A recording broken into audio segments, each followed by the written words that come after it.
आंध्र प्रदेश के वजीर आला चंद्रबाबू नायडू की सदारत में रियासती काबीना का अहम इजलास मुनक्किद हुआ, जिसमें कई कलीदी मौज़ूआत पर फैसले किए गए।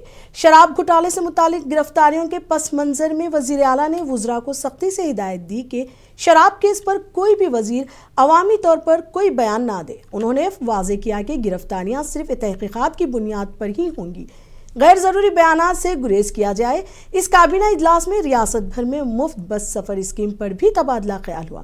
इस पर वजीर एन मनोहर ने मशवरा दिया कि स्कीम शुरू करने से कबल ऑटो ड्राइवर्स से बातचीत की जाए ताकि इनके रोजगार पर मुनफी असरात ना पड़े।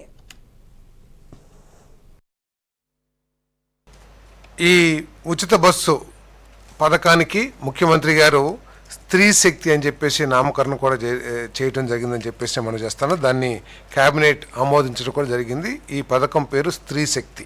మొన్నటి వరకు కూడా వార్తలు చాలా వచ్చినాయి. ఏదో జిల్లాల వరకే ఈ ఉచిత బస్సుని ఇస్తారు, జిల్లాలో మాత్రమే మహిళలు ప్రయాణం చేయడానికి ఉచితంగా అవకాశాలు కల్పిస్తారని చెప్పేసి. మరి ఈ వార్తల నేపథ్యంలో ఇటీవల గ్రూప్ ఆఫ్ మినిస్టర్స్ కానివ్వండి, ఎవరైతే ఈ పథకాన్ని చేశారో లోకేష్ గారు, మా ప్రీతమ యువనేత లోకేష్ గారి చొరవతో ఈ పథకాన్ని రాష్ట్రం మొత్తం కూడా అమలు చేయడానికి నిర్ణయం తీసుకున్నారని చెప్పేసి కూడా నేను మనవి చేస్తాను. ఈ పథకం ద్వారా ప్రభుత్వానికి 1942 కోట్ల రూపాయలు, నెలకి 122 కోట్ల రూపాయలు భారం పడుతుందని చెప్పేసి కూడా నేను ఈ సందర్భంగా తెలియజేస్తున్నాను.